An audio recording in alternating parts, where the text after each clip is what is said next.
What's going on, people? Welcome back to another John Sinclair TV, back again. And tonight I've got a very special guest coming on my channel, and it's Faz. Big up to you, and you'll meet Faz, by the way. Faz? Yes, I'm there. Thank you very much. Yeah, thank you. I appreciate that. Thank you for having me as well. Thank you for inviting me. I love speaking to fans of different Premier League teams and different football teams. So, I'm really looking forward to it. Thank you very much indeed for coming on my channel. So, guys, if you like the video, like what you watch, make sure you hit that like button, hit subscribe button as well. Super chats are open as well if you want to join, if you want to contribute, and you'd like to become a member. It's just 99p. So let's go for the comments straight away.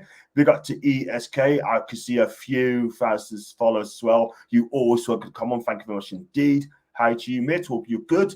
A says Toon. Big up to you. A says hope you well. Hi to Mal. Got one called one. A says Ramesh. I get that a lot. I get that a lot. I get that a lot. Don't worry. People do say that as a joke, but yeah. Hey, big up, bro. Big up, bro. And what do you think of Gateshead this season? I mean, it started well, but I think they'll be there back to season, Jack. I really do think that, and I hope they get into League Two as well. And let's go on to the next one. Big up to Kwaha. Kwaha, I hope you're well. And big up to Mr. Watson. I've just been watching you, bro. I know John called John Sinclair. There's the link to hit to be a member. Martin, what we do, I'm going to send it out again. If it doesn't work, then I'll work it out, and then you can definitely be my member, man. I mean, more members, the better. And big up to Faz and Harshad. Big up to you. Big up to Mr. Conlon as well. Dan Ashworth wants Eddie Howe next season to replace Ten Hag. Oh, we're going to talk about it later on. Trust me when I say that. It says, remember, you can't.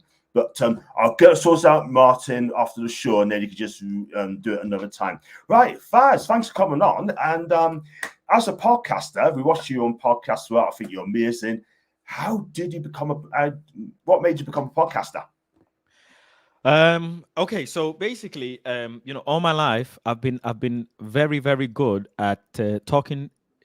Can I swear? Can I? Yeah. Excuse my friend, but I've been very good at talking shit all my life. Go on. And I talk a lot of crap with my friends. A majority of my friends are actually professional footballers or athletes. They're either professional boxers, in some sort of sport. And I'm the only one that always tries to compete in sports, and I was never good enough to play professional, be professional in any sport. But I've always had an opinion. So some of my friends early on said, I should talk about this online. Some of my opinions and stuff, people would either love it or hate it because of the way I talk.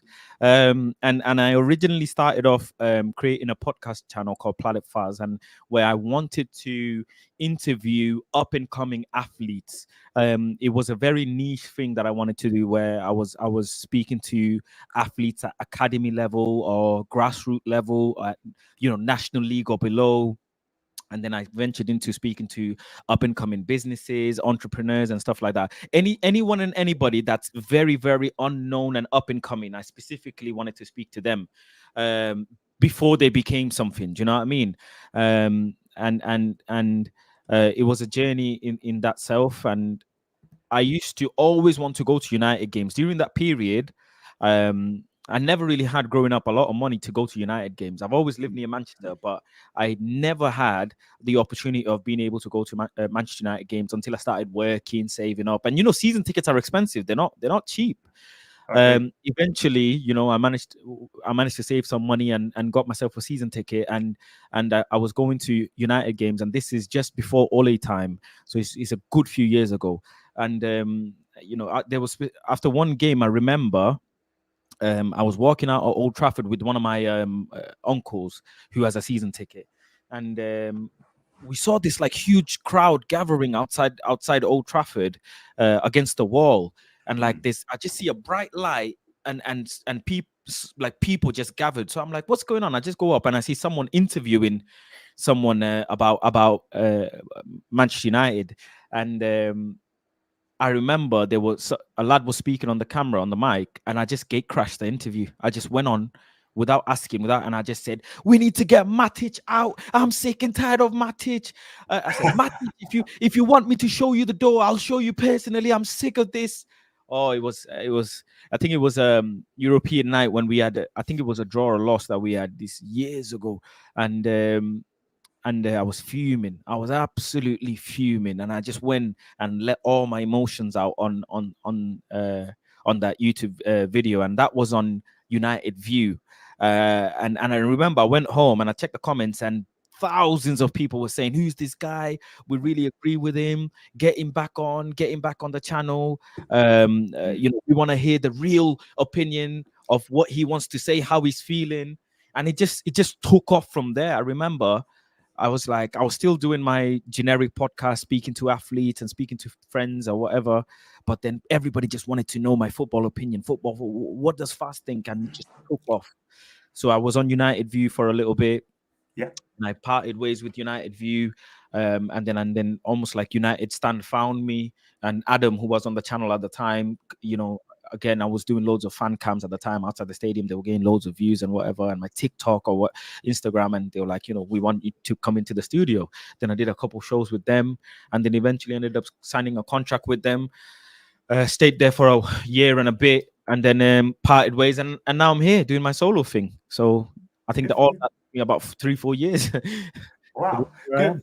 Yeah, good for you, man. I mean, it's good to you got on these bigger channels, United View, United Stand as well. And you know what? If you're independent, then it's a good thing for you. So you could stamp on your own authority as well. And I think you're doing well, man.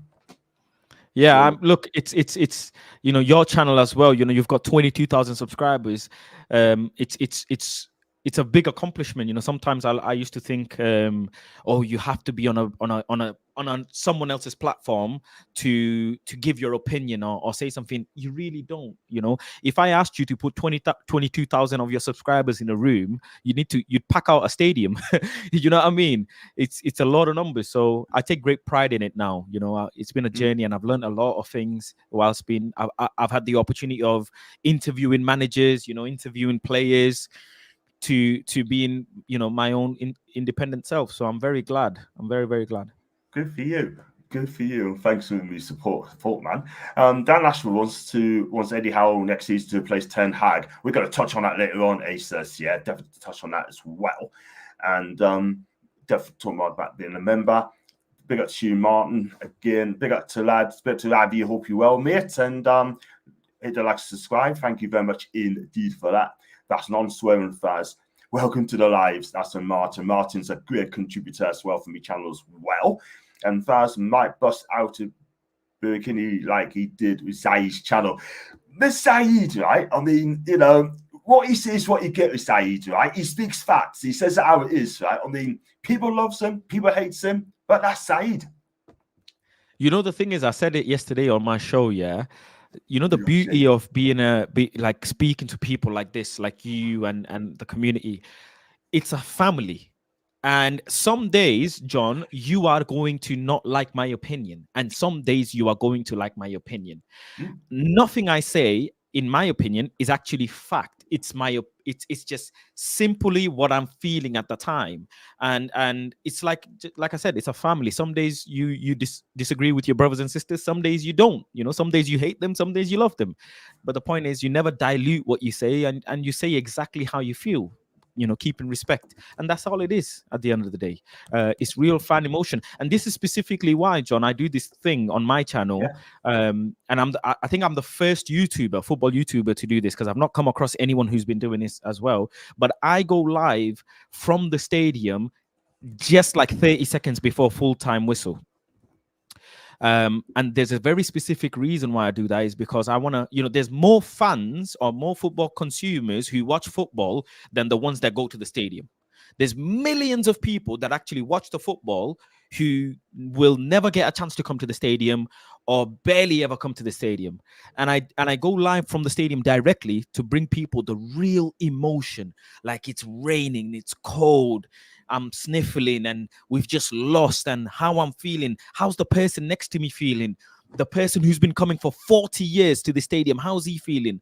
And that's kind of my USP that I bring to the people. And when I'm hot-headed, or when I've just, traveled hours of my day, I'm tired, took time out of my evening to go and support the team, and they've just put a stinker, I'm gonna have some opinions. Absolutely, absolutely.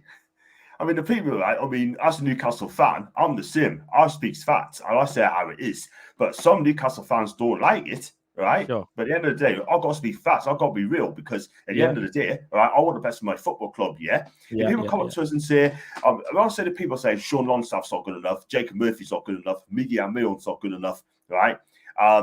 Those three names straight away, it's not going to win me a title or fight for top four. Do you know what I mean? Yeah, we did it once before, but not on a regular basis. We need to up and upgrade. We're going to talk about it later on. Question for Faz, you got to love Ravi as well. He's a big scouser, by the way. What are your thoughts on INEOS, how they will improve United? That's in Ravi. My thoughts on INEOS is they're very calculated, very calculated.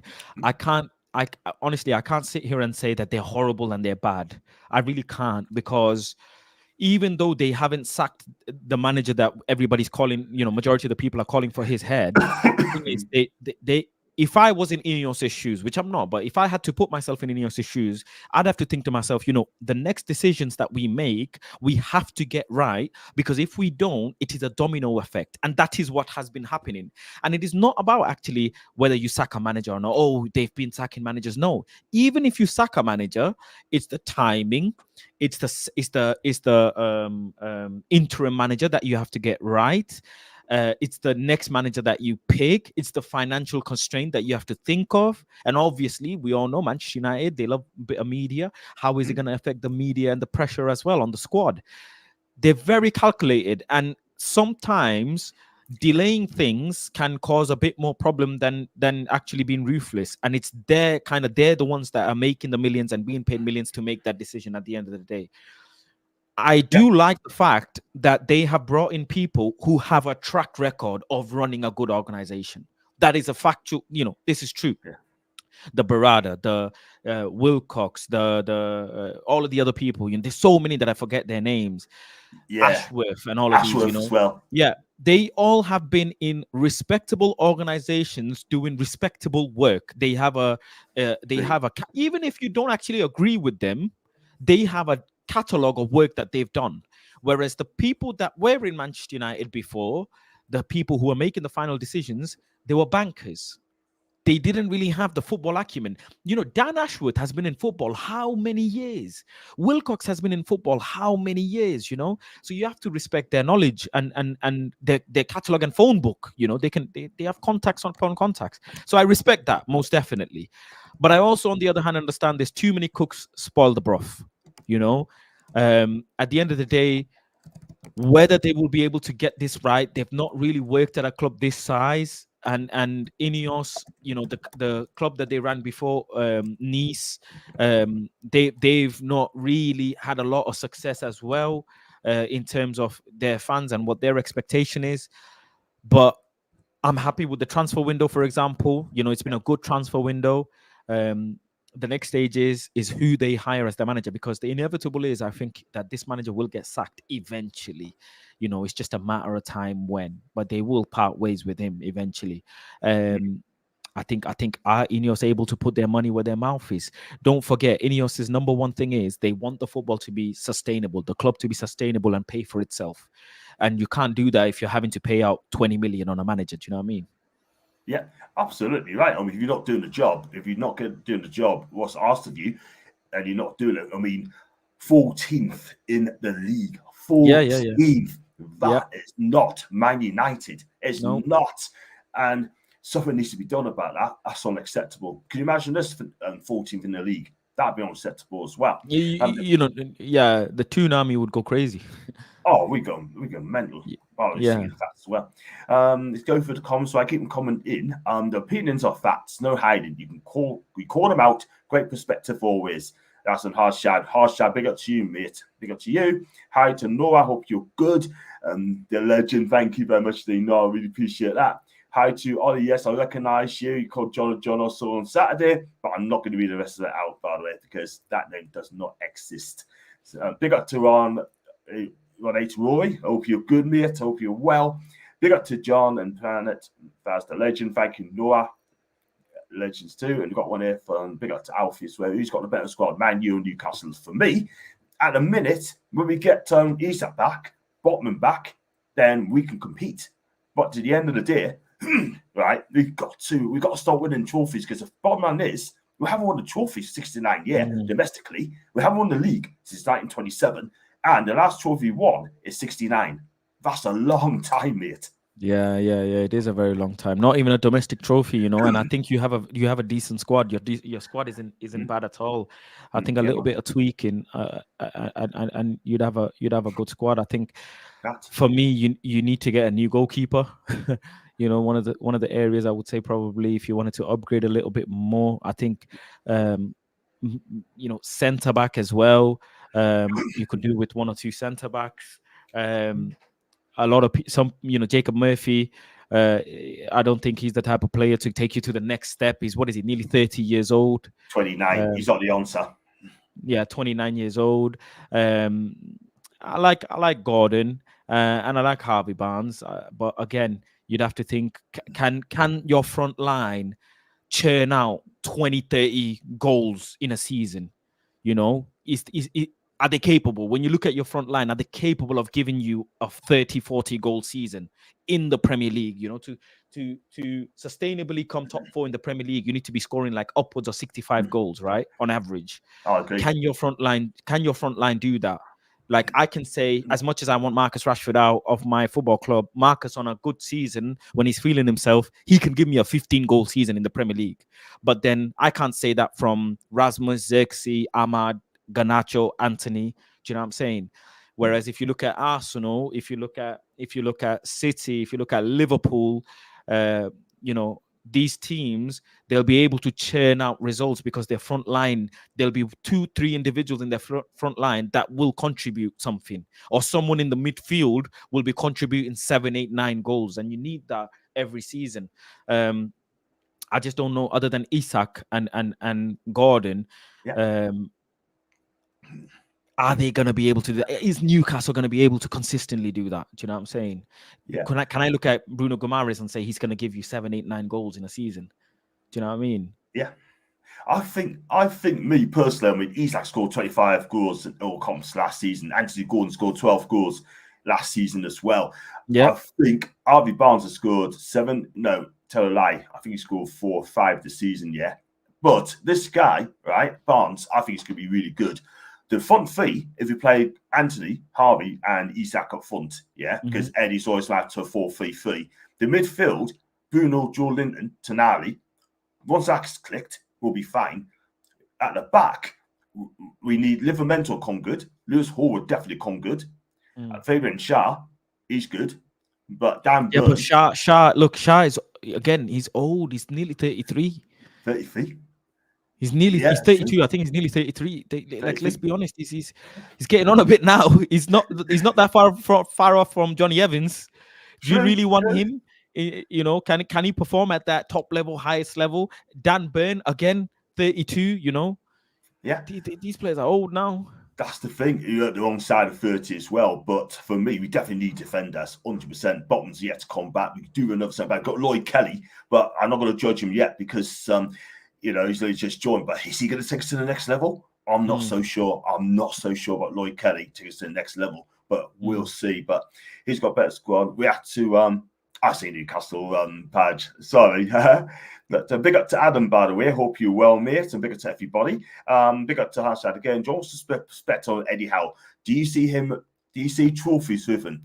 Harshad, for me, I want Eddie Howe to succeed. Right? I really do want him to succeed. Yeah. I want to win a trophy, yeah. But if he does win us a trophy this season, then I don't know what PIF will do. That is the thing. Because he's had, 3.5 years after this lot, yeah? He got his Champions League. No one won us the Carbo Cup against you lot, yeah? And he just has to win us a trophy. That is the thing. We need managers going to come in and win trophies. Football's about winning trophies.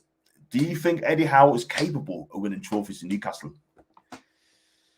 Yeah, we got Nate. Yeah, you've gone to a final with us, haven't you? So and you know, Eddie's got this team from 11th to 4th, came 7th last season. He's currently, what is he, sat at 7th again this season, if I'm not mistaken. So I think there is some hope there. I was speaking to Newcastle fans a couple seasons ago, and I remember, Newcastle fans, the fact that you're in Europe alone is like a big achievement for you guys. You know what I'm saying? It's like a big, wow, big Newcastle. In Europe playing big teams. You've prayed for times like this, so. I think he can do it. The data is there that he got to a cup final, against Manchester United. It is there.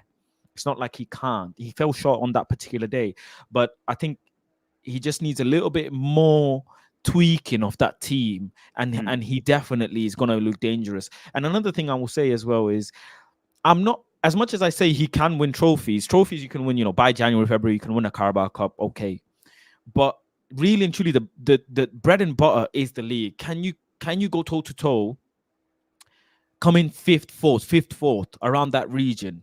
And that's when you know if a manager is really doing well. Because if you're coming fifth or fourth consistently, right, you have a base foundation.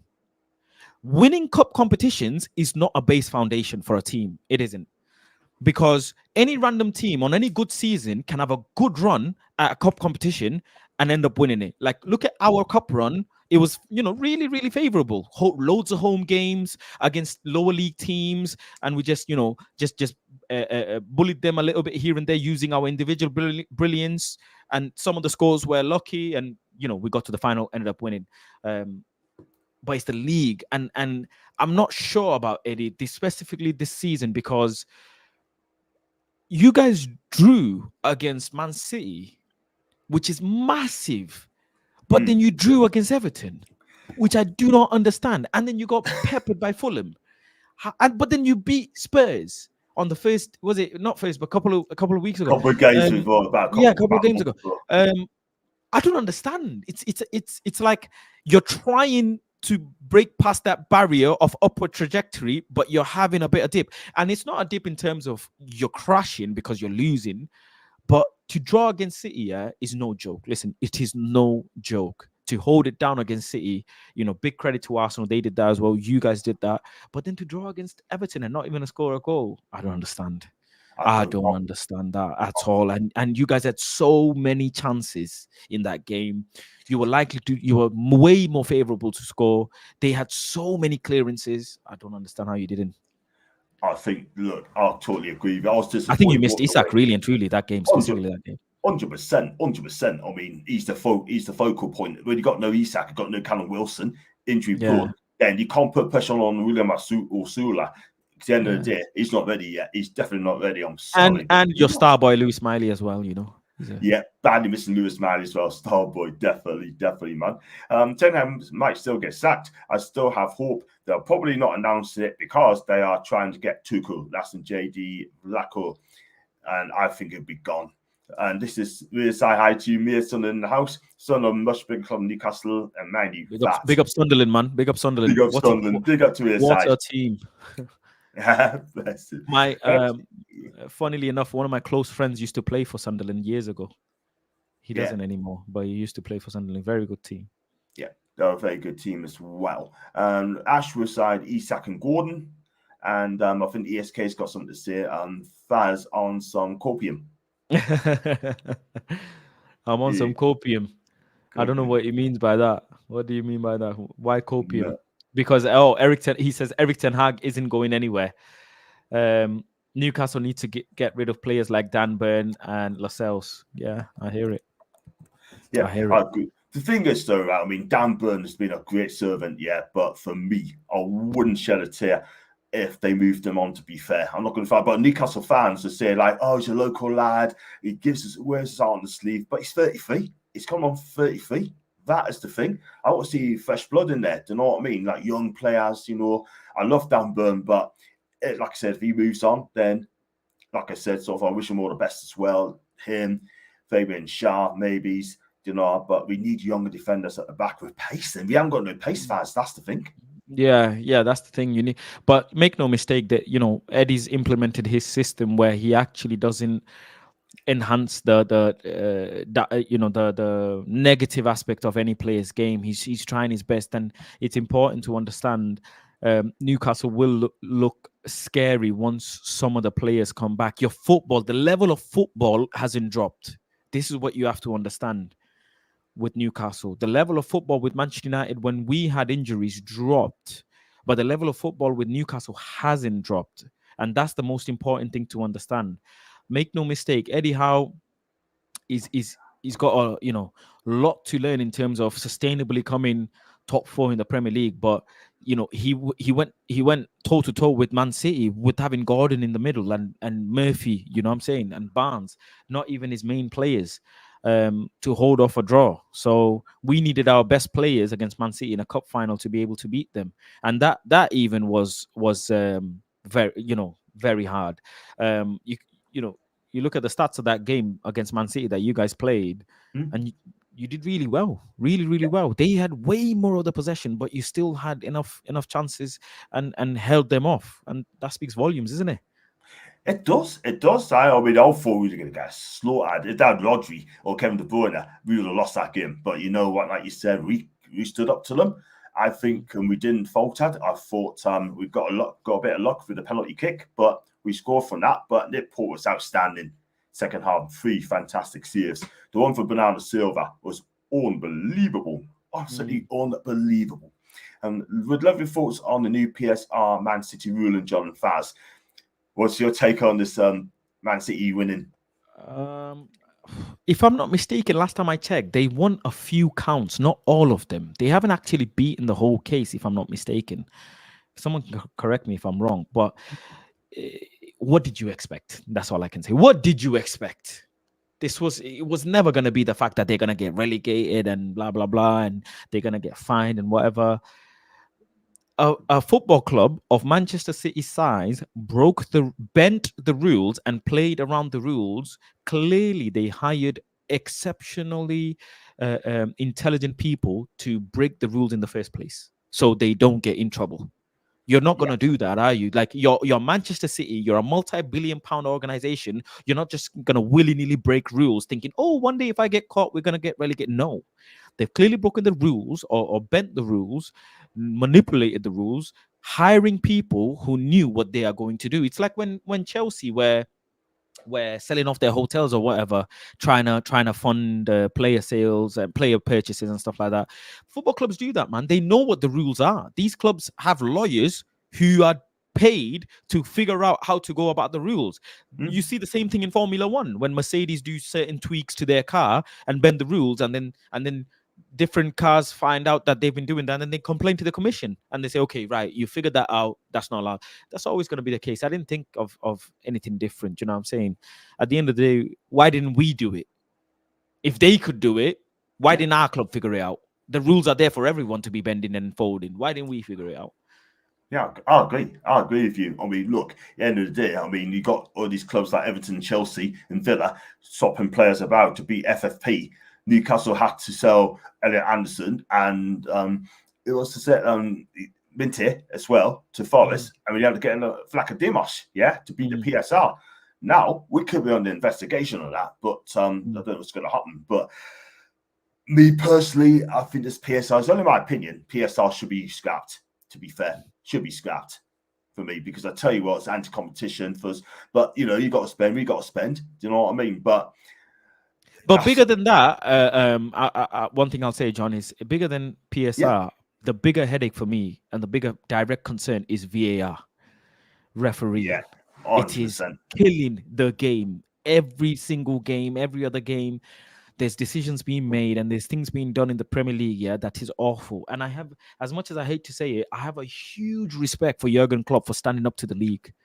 The way he did, the way he was vocal last season, where he even said, "I'll replay the game." Do you know what I'm saying? For the mistakes that they made in one of their games, and Liverpool started writing letters publicly, being public about it. Big respect, because no other team done that. No other team, stood up to the league like that. Look, our red card got turned over, right, for Bruno Fernandes, but against the Spurs game, saying it wasn't a red card. But did we kick up a fuss? Because the straight red, it didn't get checked, or apparently got checked or whatever. But why wasn't there some fuss about that? It was not a red card. Someone made a bad mistake. You've put contingencies in place so you can replay things back. Why didn't you notice it in game? You made us play the game without a player. and then eventually turned it.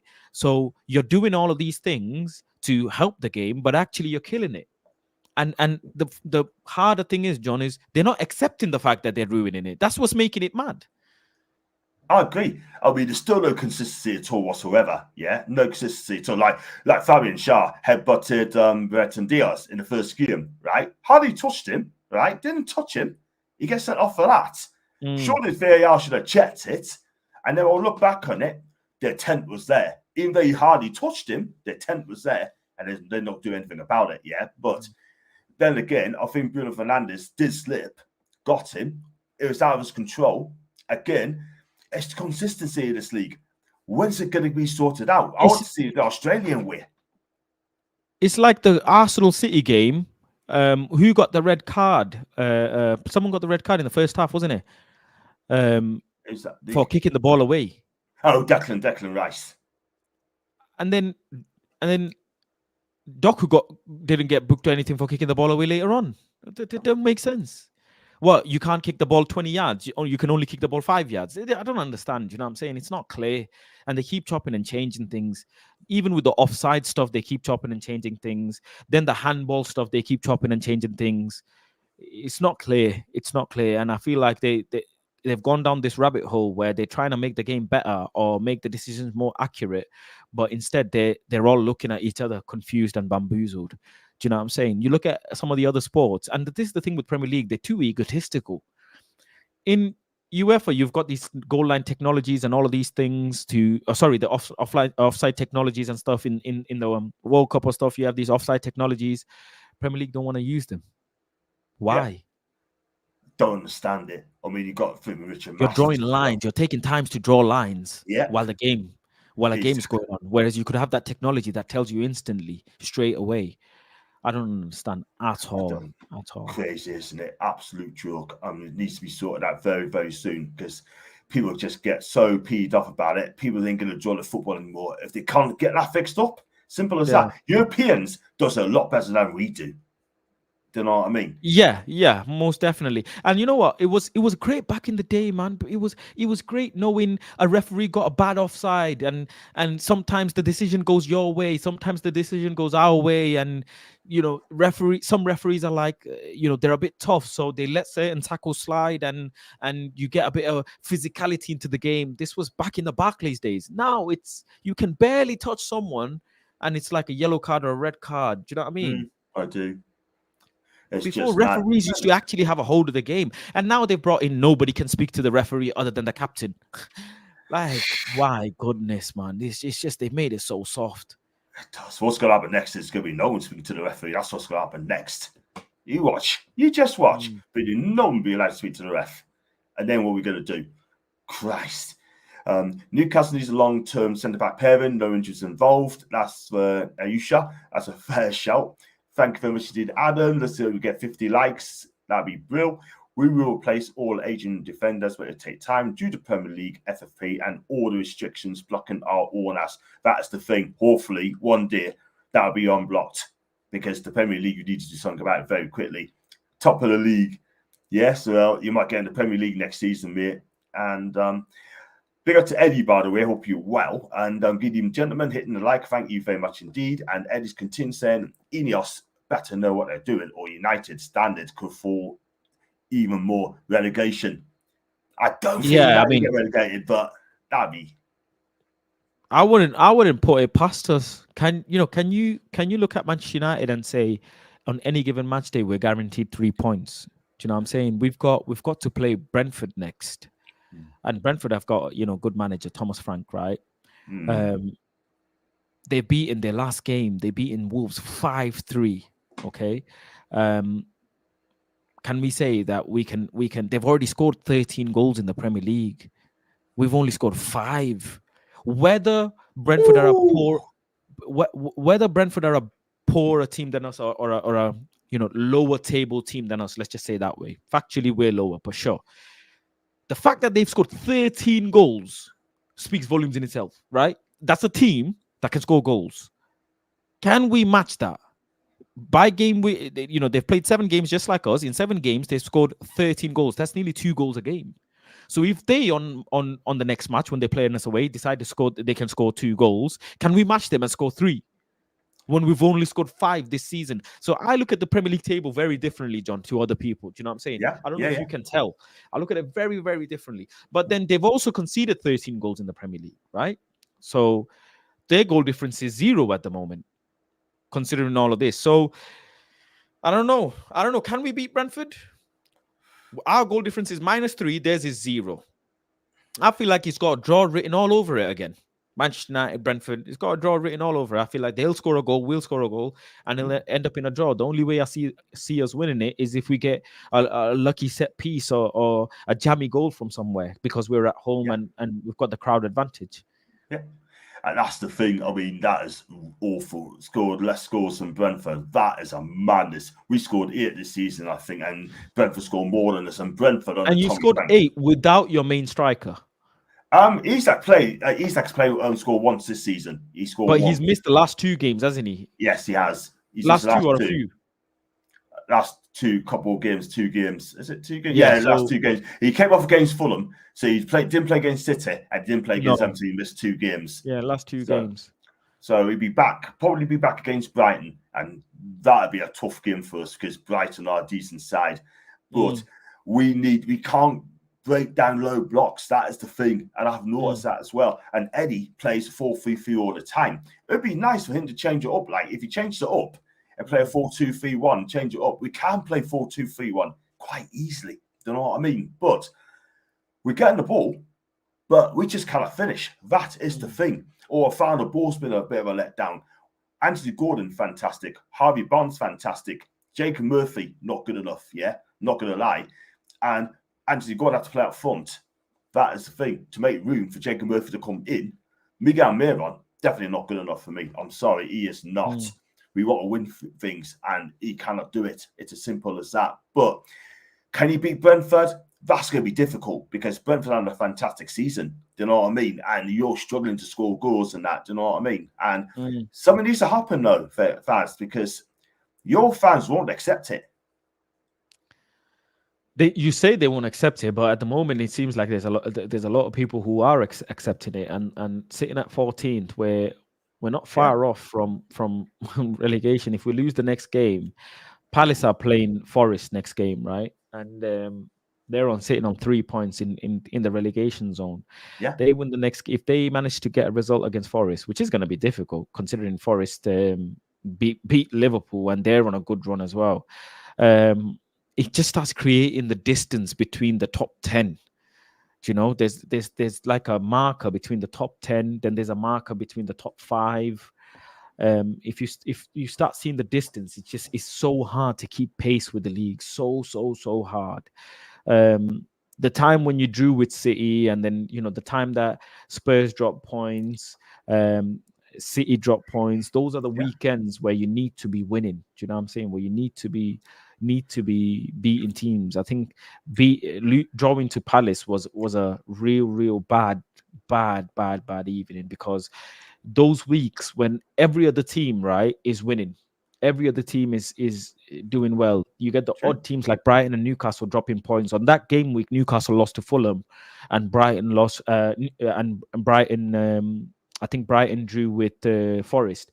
If we had won, we would have been a lot higher up into the league, in the league, and it would have made our catching up a lot easier.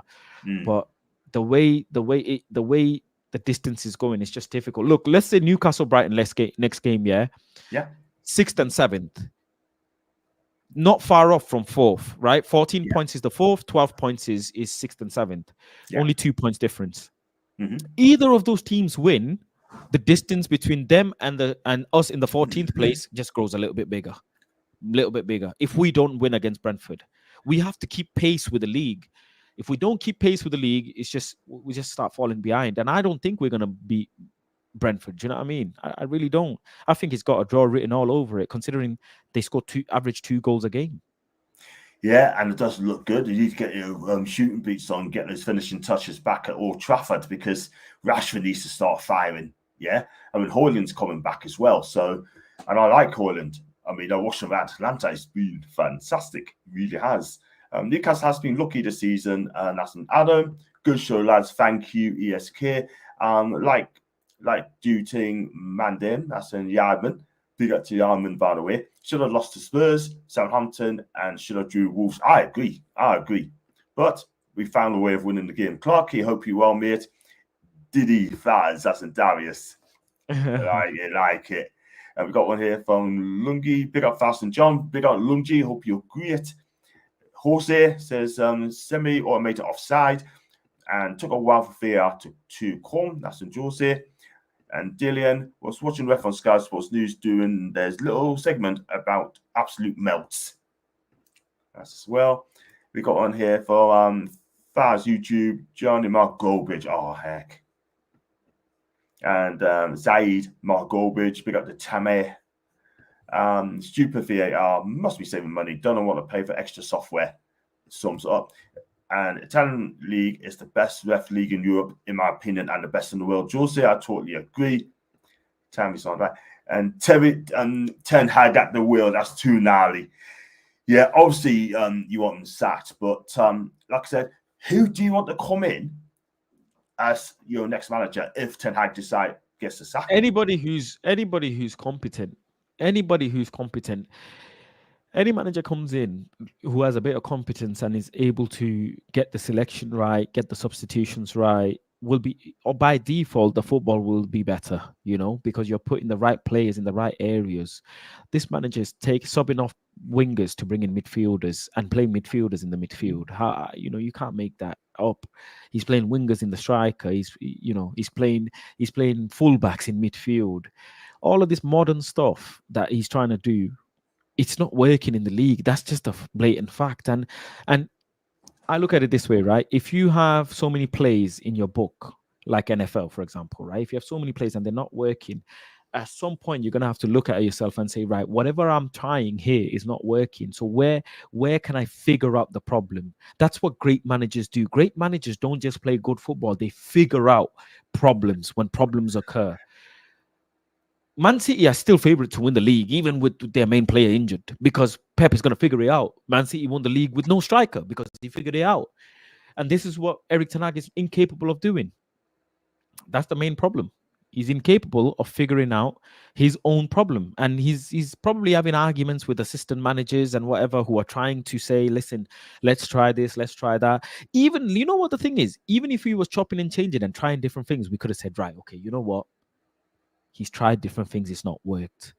Or he's given us enough data for us to say, right, this bit worked, that bit didn't work. Every game, Bruno Fernandes, every game, it doesn't make sense. Every game, same formation, not changing it up, same play, every game, and you become very predictable, don't you? Yeah, 100%. I totally agree. I mean, this is the thing. It's always the same and the same and the same. It keeps on talking about the process and that. And that's the thing. I mean, for me, Ten Hag, right? I mean, he'd be better off managing the Bundesliga. I think that suit his style, for me, in my opinion. And I think someone mentioned that on TalkSport yesterday. He'd be better off managing, because he speaks fluent German anyway, so he'd be better off managing like a club like Leipzig, and probably that'd be the club for him. I think he'd do brilliant for Leipzig, no doubt about it. But you need to get another manager. To be fair, I've come to accept that there are some managers who get certain results against certain teams. Just because Nottingham Forest beat Liverpool, does that mean Nottingham Forest manager is now capable of managing a big team? No. That doesn't mean anything. Liverpool had a poor day. Liverpool had a bad day in the office. Brighton's manager, right? Who the hell is Brighton's manager? Who is he? Where is he managed? What's he done? I've never heard of him. Neither did I, to be fair. He was at St. Pauli, though, but a lot of people haven't heard of St. Pauli. That is the thing. Never heard of them. I'm sorry, not heard of them. But how come Brighton, he's come in and he's able to say, right, okay, Graham Potter did this, De Zerbi did this, I'm going to come in, I'm going to make it a little bit better. I'm going to keep the level that they're in, the football that they've played, the ability that each player has, and I'm gonna look at everyone and say, right, you can do this a little bit different. You can add this to your attribute. You can, you know what I'm saying, sprinkle a bit more of positivity and your addition to the team. He's come in and players are going backwards.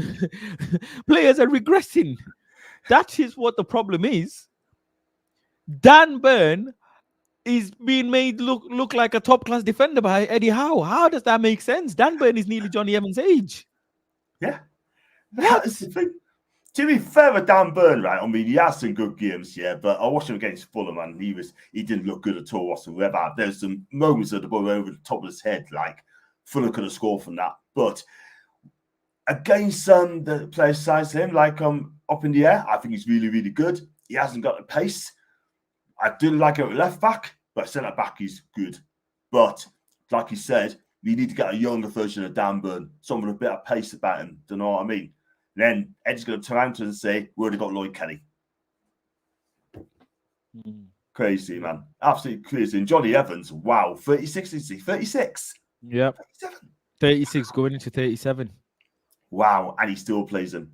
Wow. 83 touches our box last season. 30 odd shots. Brentford has our number. Big up Faz. Sam last Mama. Big up to Mama, my favourite mod. I hope you're well and I hope you have a fantastic day. And Marcel van der Kraan, everyone in Netherlands is convinced there's no future for ETH and United.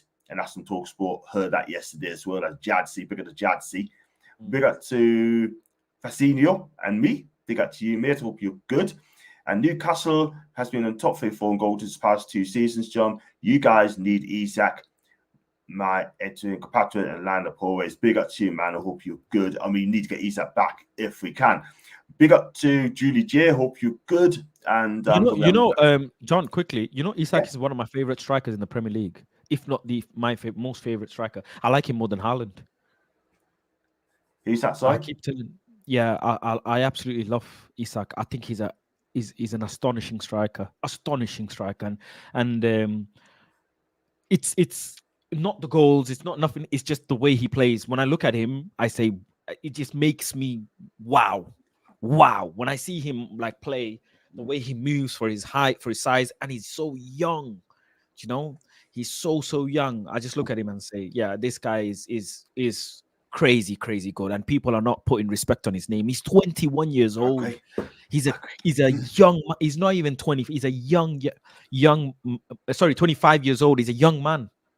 Young man. And strikers reach their prime when they're like 30, 31. He's got so much to learn. So much to learn.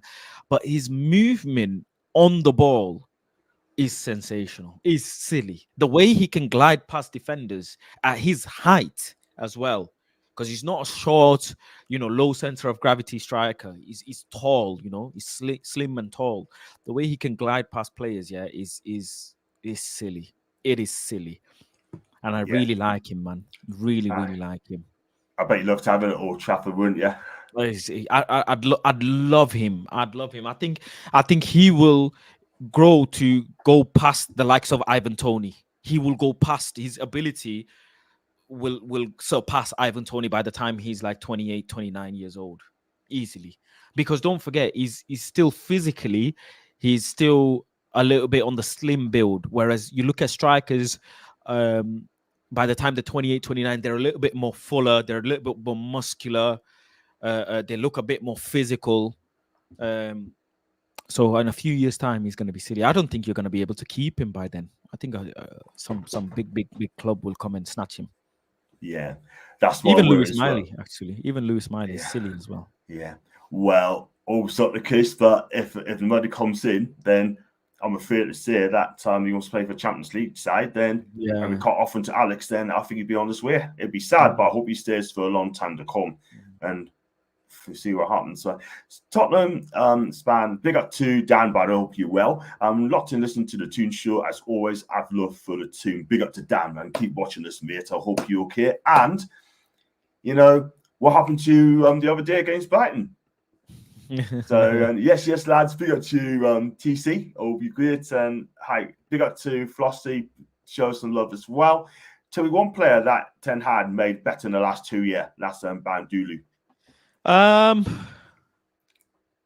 You know what? you have to give him credit under Eric Ten. In as much as I'm so much hell bent on Eric Ten Hag being gone, the two players that have shown levels under him, whether you like it or not, one, Marcus Rashford, numbers don't lie. 40 GA in a season. I don't care what people say. It is not a joke. You might play your way into 20 GA and say, oh, he's not played well and has 20 GA, but 40 GA in a season, it is not a joke. To be an athlete and get that sort of numbers on the board, silly. Absolutely silly. And Dallo as well. In my opinion, the player of the season last season, but didn't get it for whatever political reason that is. They gave it to Bruno Fernandes, which I absolutely hate. But again, consistently performed all season in the midst of a horrible, horrible season. And now he started the season poorly because, one, he's playing out opposition, and what else can you say? All of these running and all of these games have a toll on the players as well. Do you know what I'm saying? He's not got nobody to rotate with. That's the thing. You need to buy quality in as well. You spend a lot of money, but he hasn't progressed them at all whatsoever for what I'm watching them. It's a shame, really, because your club should be right up there. But you know what? Something has to happen very, very soon, because what you don't want to fall further behind or below Man City, Arsenal, Liverpool's, or even Chelsea for that matter.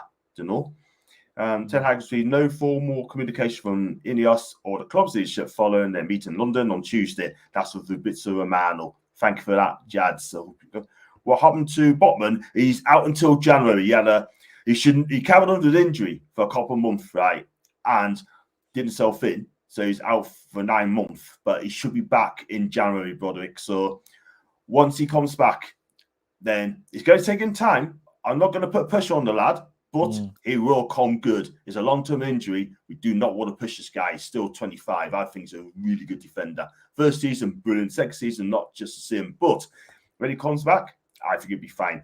Hi to Jay. Hope you're well. Wish you had Isak. Big up, Jay. Big up, Jay. Not yet, but I know what you mean. Bro, Newcastle dead really, man. Wants to howl 2019 times.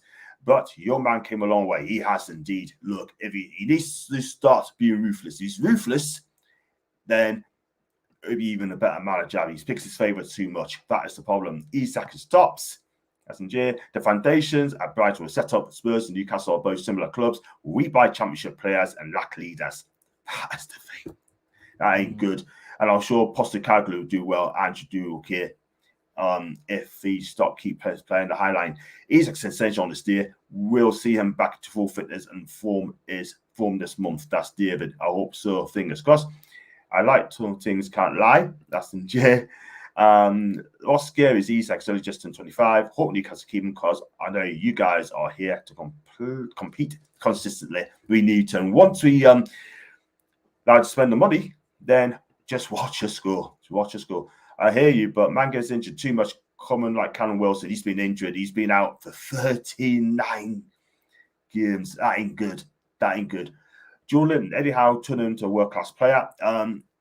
He's not he's a good player, but is he world-class? I'm not so sure, Julian. I'm not sure he's It's not world-class. He's a very good player, but he's not world-class. World-class is way over the top. He's a really good player, don't get me wrong, but he's not world-class. Nowhere near.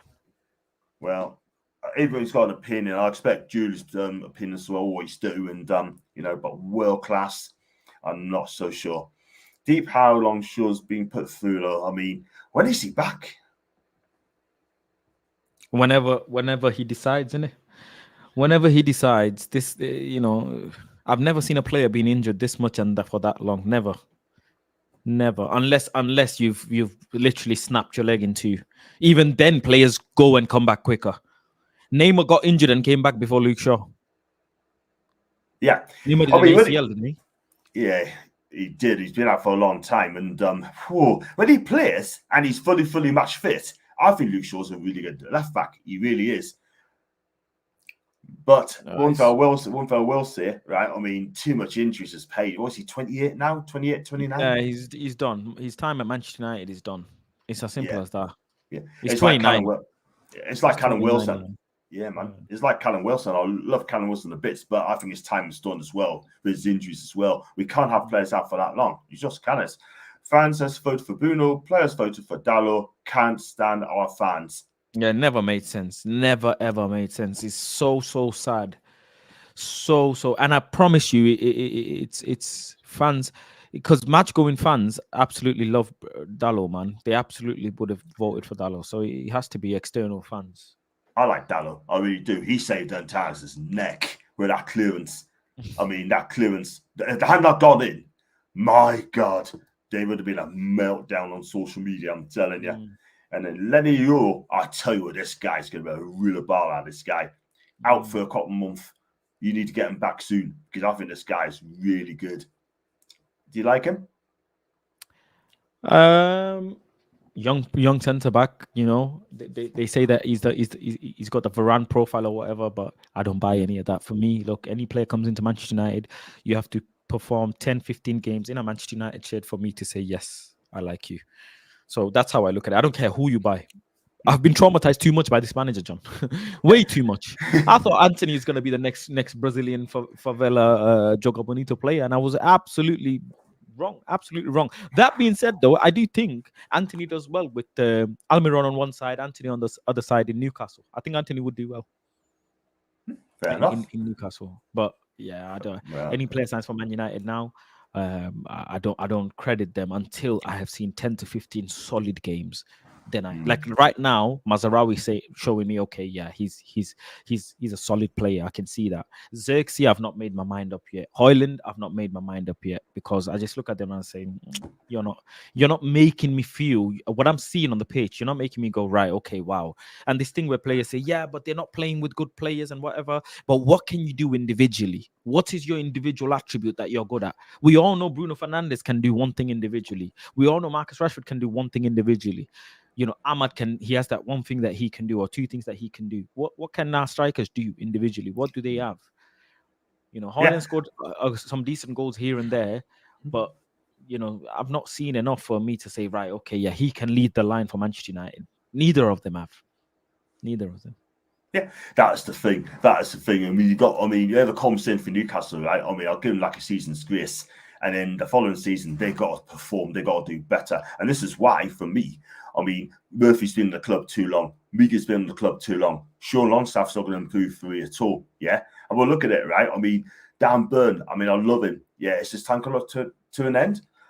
Jamal Lascelles, another one's out injured for a long time, back in January, February time. Has he been at the club too long? Yeah. This is the thing. And this is what Eddie Howe loves. He loves players like that. He's told Paul Mitchell, our new sporting director, and said he wants to keep Dan Burn, he wants to keep Callum Wilson, right? And he wants to keep Jacob Murphy or Sean Longstaff, yeah? And I'm sorry, but if anyone wants to keep those, right, then we're not going to move forward. That's the thing. We need a new name. We need someone who's going to come in and make a difference. Big up to this Newcastle fan and Vaz. I'm John. Thank you, Ban. I hope you're good. Soon, Newcastle will start spending heavily after seeing the better quarter. Woe is me. Wow. You know, one thing I would see, it definitely deserves some points deduction. They can't just get away with it.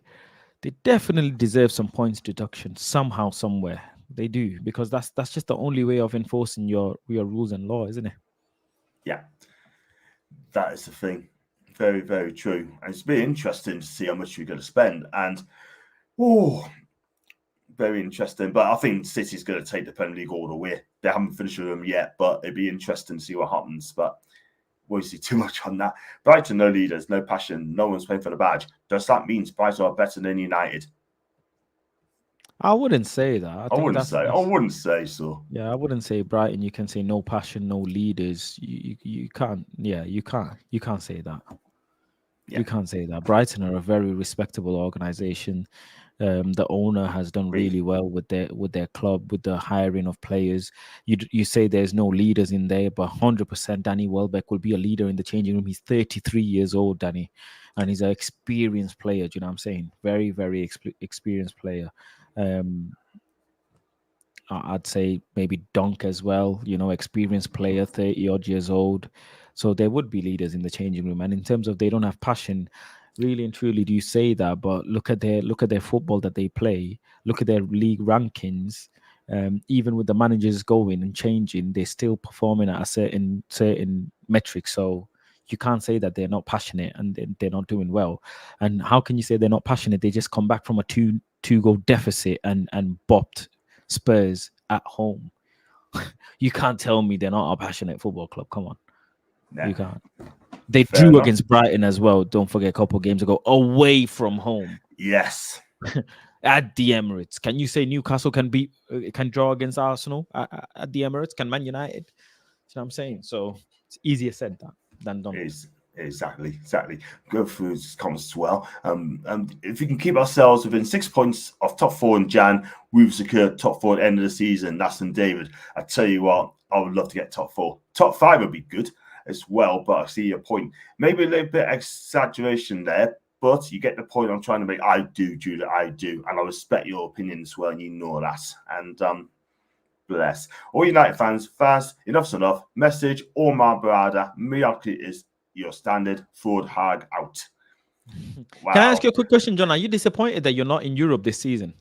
I am. In a way, I am. And I'll tell you for why. Because we finished 4th last season. Then we had injuries as well. We had 12, 13 players out. And that's why we dropped down the league. You finished 7th last season. 7th. And that would have got us into Europe in the Europa Conference. But because you beat City, we were out of Europe altogether. And you got that place, the Europa League, and Chelsea dropped down to the conference. So a little bit disappointed, because at the end of the day, we need to keep best. If you want to play European football, you've got to keep the best players here. That is the thing. But if we don't qualify for Europe next season, then I'm going to be quite worried, because you could have players like Isaac, Bruno Guimaraes, Anthony Gordon possibly as well. He's going to sign a new deal. I mean, they could be on their Tonali as well. And they want to play European football. That's the thing. They want to play European football every season, yeah. But Eddie Howe is going to be key this season, yeah. I think if he gets in European football, cool. I think he'll stay. But if he does get us European football this season, he's gone. I'm going to be worried for him. I love Eddie Howe. He's gone. Yeah. Because it's a big financial problem. When you come top 4, you have such an injection of cash into your football club, and you do end up, saving or spending that money preparing for the next 2 or 3 seasons. But then you come into Europe, then next season you don't get Europe. It's a problem. And conference for a club like Newcastle is not enough, Some would say, yeah, it's okay, but it's not. I would say Europa, Champions League, you can say you would be happy. That's enough sustainable income for Newcastle to keep some players, maybe do well in Europa League, maybe do well in some domestic cups and try and push yourself into the Champions League. But that's the consistency I'm talking about. Coming Europa League, Champions League position. Last season, you were left. Your fate was left on us if we beat City or not. And the worst thing happened for you guys, which is, we ended up winning. And you got, pushed out of Europe. And you can't let another team's result decide your fate. That is horrible. You can't let that happen. And if that happens again this season, then without shadow of a doubt, Eddie Howe will get sacked, in my opinion, because Newcastle, they have too many big players. The squad is, too expensive for you to not be in Europe. What's Newcastle's wage bill as well? I'm sure Newcastle's wage bill is too big to be not coming in Europe as well. I think it's around 100 million. 100 million, some of that. So be 100 million, 120 mil. And I tell you, we need to get European football, man. We need to this season, because that's got a big wage bill there as well. 100 million is silly. Is really, really silly. I know. And I tell you, we need to sort that out very, very quickly. Otherwise, I fear that we're not going to get European football this season. I believe we will. But our season starts now. We got games coming up. We've got Brighton at home. Then we've got to play Chelsea away. Then we've got to play Arsenal home, Forest away, West Ham at home, Liverpool at home. And I tell you what, this is going to be a massive few games for us. We come through that, we'll be absolutely fine. If we don't, then I think we'll probably finish 7th or 8th this season. We don't want that. So all the teams in Europe that from the Premier League, the Villa, the Spurs, Newcastle, um, all these teams, their wage bills are around 100 and 120 million. So if for that wage bill, you have to come European football. It's as simple as that. And if you don't, it's huge financial implications. 100%, and especially that we can't spend because of FFP. That is the thing. But you're so right, Faz. You're so right. Lewis is adamant on playing midfield at Chelsea. How has he been a left back? I think he's been really good. He's been really good last few games. He's been fantastic. I mean, Eddie Howe knows that he played him at the right time. But Broderick, I think he's been amazing at left back. He realised had a brilliant game against Man City, my man of the match. He had a decent game against Everton too. Said, what if Ten Hag turns it around like how Mikel did? I think he's out. I think he's ETH out anyway. Bruno can cross the ball and throw a toddler tantrum. That's from Julie. Bruno Fernandes. Big up Woodward. Show me G. That's from you. And question, is there any possible route for Pogba to return, or is it pie in the sky? Or if it was good value, different manager? Paul Pogba. That's a good question there, but if I was a Red, I say no. I don't think the hierarchy in Manchester United would allow that because of the wage demand Pogba would make, and the English fans just not going to accept him back. That's just what it is. I think he'd be much better off in Europe, where he will play European football at a respectable club where the fans will accept him, and he'll be happier. Really, it's important that he's happy as well, not just if some of us fans are happy. He has to be happy as well. And I think there's talks of him going to Marseille. And I think that is a fantastic club for him to go to, and to help Marseille, do well, with the other players and the manager there. Yeah, it would be good. It'll be good for him there. As much as the inner child in me wants Pogba back, just simply because I know what he can do. Do you know what I mean? Absolutely. I thought that as well. I mean, Marseille's a perfect club for him. And I think De Zerbi would bring the best out of Pogba. I really do. If he listens to him, I think he'd be fine. And on top of that, Pogba's not in his 20s anymore. Do you know what I'm saying? He's not in his 20s. So, yeah. And last season, Marseille did really, really bad. Really bad, considering, what they should be doing. They were third. They were like second, third. Then they plummeted to 8th. They absolutely plummeted.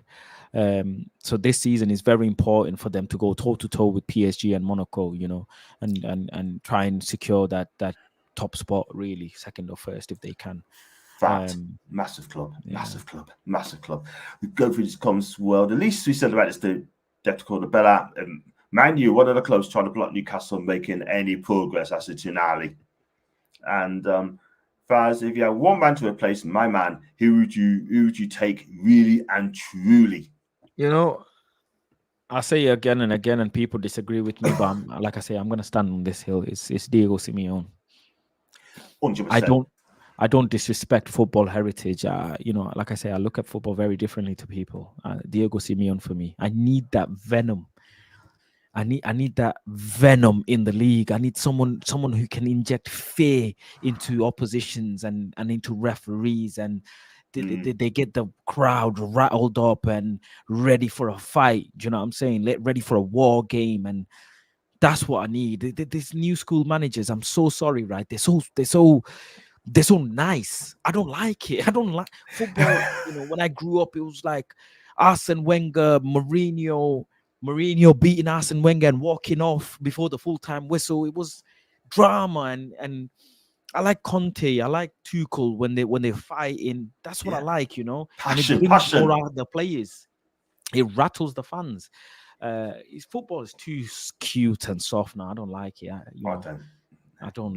It's too soft, way too soft. Fergie used to go crazy as well on the sideline. And look, all of that aside, all of the drama and acting aside, Antonio Conte football, it is really, really, really good. People disrespect it because it is the common conception of what they hear and whatever online. The fact is, if you really watch Atletico Madrid again and again and again, you will say, wow, the players that he has, the football that he plays against the teams in the league that are by default going to win the league, he does so well. He didn't have a good result the other week. With that being said, Yeah, man. but yeah, I still think he's a top class manager. To be able to sustain himself right for that long in a club speaks volumes, absolute volumes. Even though Benfica absolutely banished them in the Champions League, I still think they're a top club. They are, and I tell you, I'll be going to Atletico Madrid in a couple of weeks' time anyway for the Champions League. This season alone, right? This season alone, Diego Simeone has conceded less goals than Barcelona and Real Madrid. I know. That's incredible, isn't it? This manager's still class. He's a world-class manager. His defense is solid, and if he was a manager in any other league, he's competing for the title. It's just Barca and Real Madrid are just juggernauts who spend so much money to get the best players in the world. That's what they do. You look at Simeone's players that he's working with, right? In a Champions League night, he's got freaking Griezmann at 33 years old playing in midfield. Do you know what I mean? Yeah. He's not got all that type of money to be spending on big players. The only player he's been given is Alvarez from Man City. And he's still got age in midfielder in Carrera and Griezmann. Do you know what I'm saying? Yeah, and they got Rodrigo de Paul as well. Yeah. Yeah, and he's decent. Yeah, but again, 30-year-old. He's not got young, hungry, running players in his midfield. Another midfield player that he plays Koke. Do you know what I'm saying? 32 years old. All older players. Yeah. All older players, but he's still making it work somehow. He believes in the players, and the players are leaving Diego. That is the thing. And you know what? He should be a Champions League winner. Said a lot about him, didn't he? Remember? He did. Yeah, he's won the La Liga with Atletico under Simeone as well. And I'll tell you what, he's done really well over there. And he's done brilliant. And the question of both, do you feel the current owners for your clubs can do so much more? For me, until we spend, that's not what we can do, Ravi. We can't spend the money.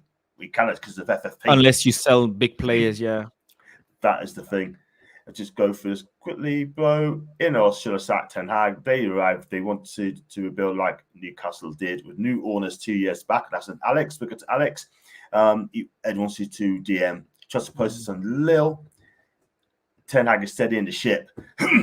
And he's steadying the ship after crashing into the freaking ice like Titanic made into the iceberg. After that's how he's steadying the ship. What is Faz wearing? It's just a jumper.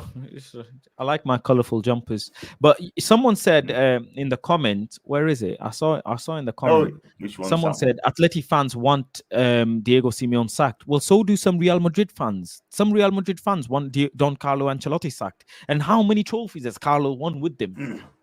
He's drawn a couple games, and Real Madrid fans are thinking. The fact that they want those managers sacked is because of standards of what those managers have created. Ancelotti kept the level of standard of Real Madrid. Simeone single-handedly changed Atletico Madrid for what it is, and now the fans are holding them to that standard. What standard are you holding Man United to? 14th. Come on now. 8th. Come on now. Give it a rest. That ain't good. Pogba's already in talks with Marseille. And like you said, been so for weeks now, it's March Madness. They've got some breaking as well. There's a huge possibility that Guti Romero could consider leaving Spurs and join Real Madrid, according to Spanish reports.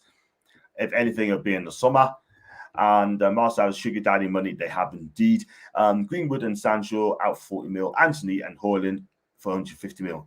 10x in the club. New manager, we need a long time to solve what ETH does to this Which club. is another reason why they're probably trying to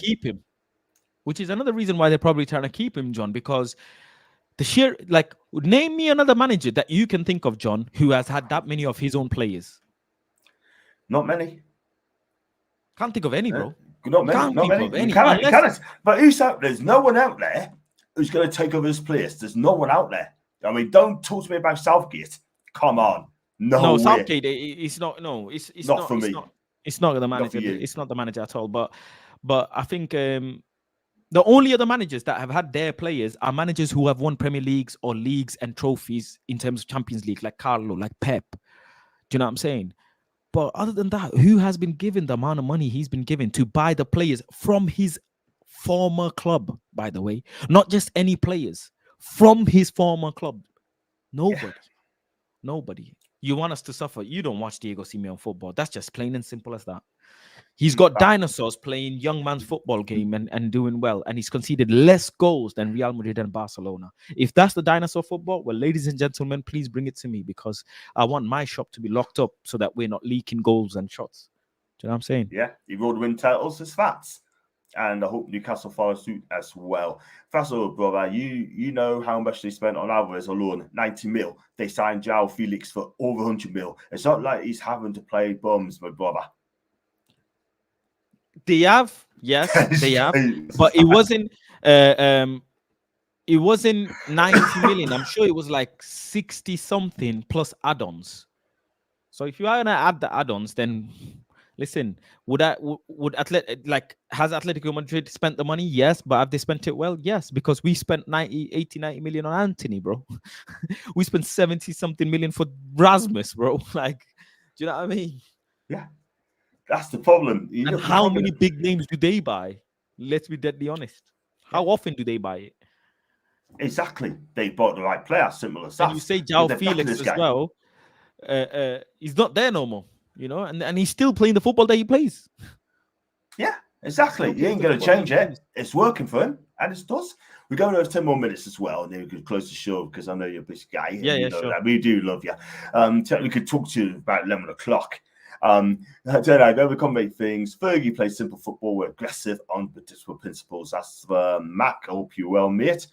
That's the point. We should have higher standards. Big up John and Faz, mate. Question for Faz: do you prefer Ole ball or Ten Hag ball?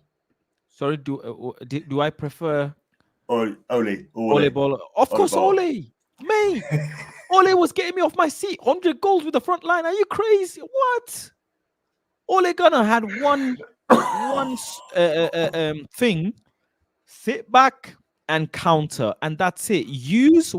Listen, when Ole was in Manchester United as a player, our ethos was pace, power, unpredictability, and penetration. Those were the 4 pillars.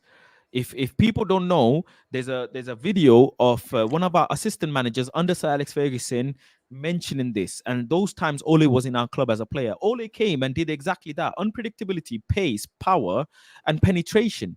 Sit back, defend well, keep it clean, and when you get the chance, use your wingers, use your forwards, and just penetrate and be unpredictable. That's what he did. The only thing is people didn't like it because it was going bad. If you're going to be really honest, right, Ole was never this bad, bro. Never. One thing you knew with Ole Gunnar Solskjær is he's going to score goals.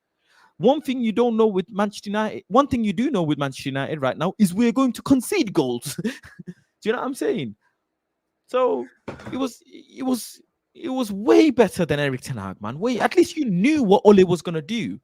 And that's when you said, right, okay, you know, we don't want this. We don't even know what this guy's going to do. He goes 2-0 up with Porto and then bottles and then messes up the whole team, makes the wrong subs. Marcus Rashford is having a game of his freaking season. At half time, he takes him off. Make it make sense. Make it make sense. And then he talks about rotation. What? This manager was known to not rotate players. He was known to not rotate players. But now all of a sudden, a player's having a good game, you'd rotate the play. Make it make sense, John. He's literally doing everything opposite that he used to do.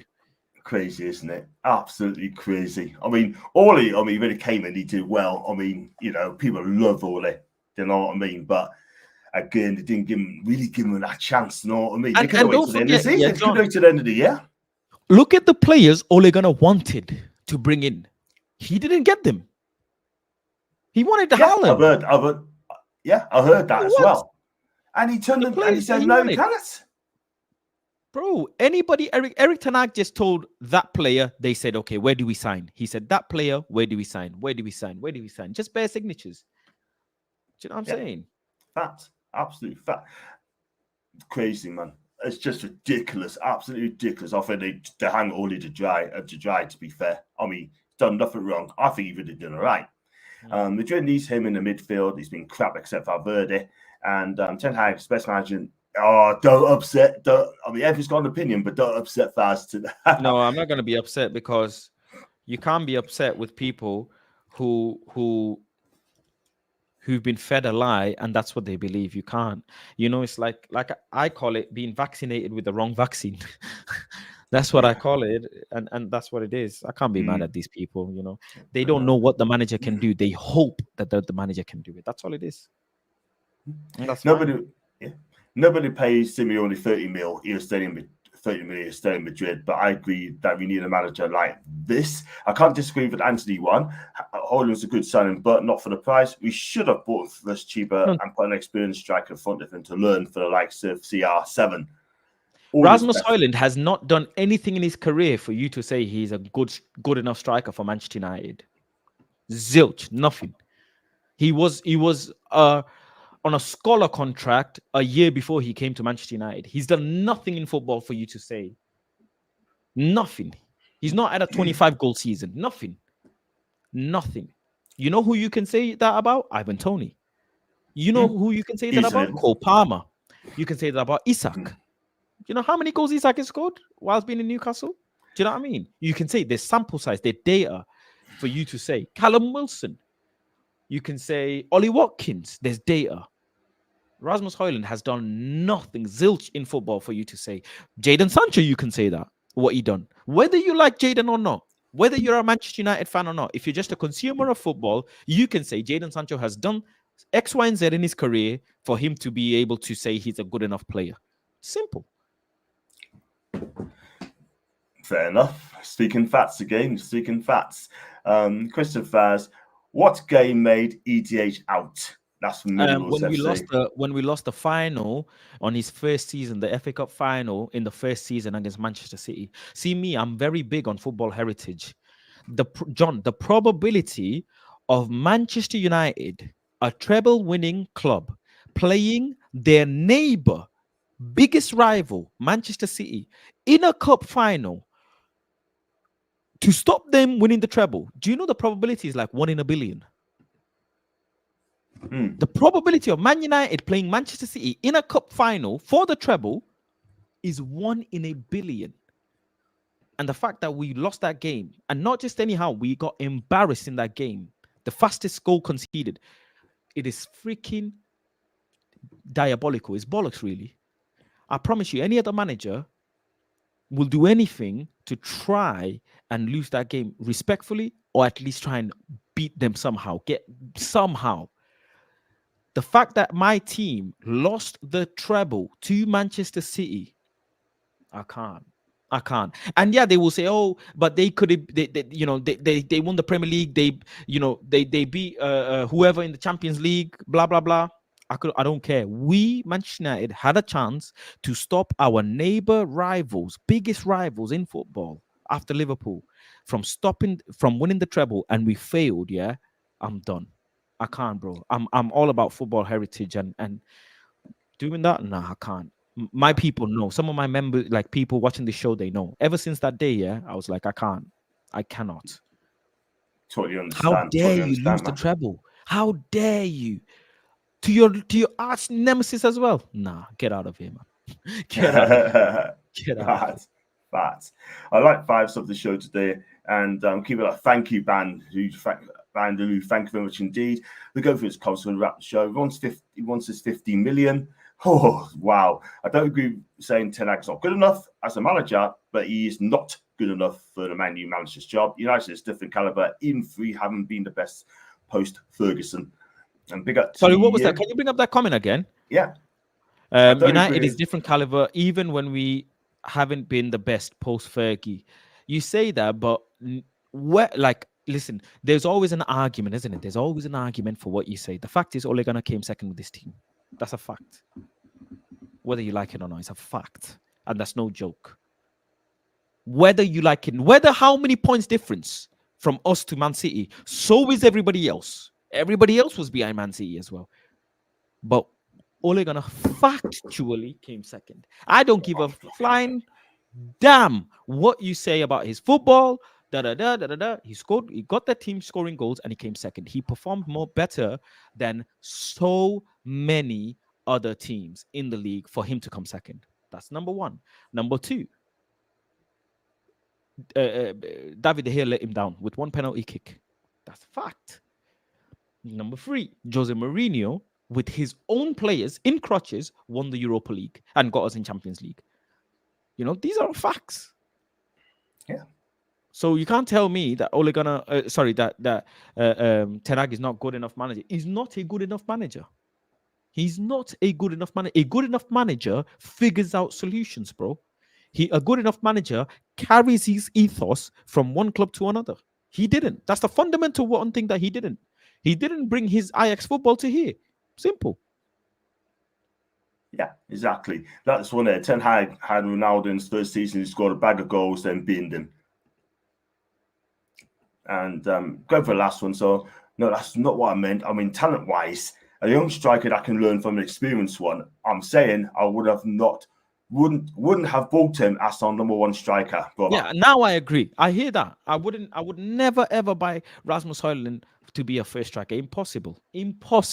I would buy Rasmus Højlund and I would buy Ivan Toney or Osimhen or any other big name striker, because a young striker is supposed to learn his trade for many years. Do you know what I mean? So I agree with that. Thank you. That's fantastic. Great concept. Great answer. We wrap this comments up before we close the show. That's crazy. And got one here. John goes, level-headed brother. Thanks for coming on. Good luck to Geordie's. Cool. Thank you very much indeed for that one. ITN. Thank you for that. Ten Hag looks good in season one as De Gea clean sheets and Ronaldo scoring goals. Yep. And John, tell Faz that ETH appointment was to save money and reduce the wage bill. That's the minerals. And right, we're going to end the show there because I've got lots of comments on it as well, and I ain't got time to read them out. But if I haven't read them out to you guys, I'm so sorry. I really am sorry, but you have to do it definitely next time. But do you know what? You have been absolutely amazing, Faz. You've been amazing. I appreciate that. It's been lovely to speak to you as well. You too, my guy. And where can we find you on your socials, man? Just Planet Faz everywhere. Planet Faz everywhere. Everywhere is the same. YouTube, whatever, Instagram, Twitter, everywhere it's the same. We all love brother for Faz and Ali. And go for Johan. Big up to Johan. Thanks, Faz and John. Great talk. Thank you, Johan. And big up John and Faz as well. Appreciate that as well. And what you got coming up on this show? So it's international break. There's nothing really going on. So I just do a regular stream on my channel. I'll be live again in about an hour and a half, just talking to my people, talking to my community, and just chopping up some football and maybe doing some gaming as well and stuff. So that's just it while it's international break. Nothing much really. Nothing much other than that. We're just chilling. Good for you. Good for you. And got one up for big up John, top look. Big up Faz and chat. Thank you very much indeed, bud. And Saeed as well. Is that Saeed? Saeed? Yeah, that's like one of Saeed's channels. Yeah. Big up to Saeed, by the way. Big up to you, man. And I hope you're good as well. And big up to Faz and John. Thank you, Saeed. TV Clips, big up to you as well. And yeah, so I've got coming up. I'm not sure I've got coming up. I'm not sure I've got coming up this week. Next week, I hope to have Alice on next week, but she's going to let me know. And got one there from Mama Flossie as well. Big up to me, Mod as well. She's absolutely excellent as well. So Mama Flossie, thank you so much for coming on the Modern Me channel as well tonight. And just give me eye peels, guys. And that one there, Bob Fall as well. And thanks again. Thanks to everyone in the chat as well. I have a quick review backstage very, very quickly. It says, come on, people from Saeed. And smash the likes. Thank you very much indeed for that. And guys, if you like the video, like what you watch. And if you like to, and it's edited by is this editor, by the way, but thanks again. I really appreciate that. Thank you, man. And keep doing your job. You're doing a good job as well. And if you like what you watch, make sure you like and subscribe to the channel. Don't forget to follow Planet Fast on the social media as well. And he speaks facts. And thanks for all the Man U fans coming on my channel as well. And the Newcastle fans, of course. And as always, have a fantastic evening. We're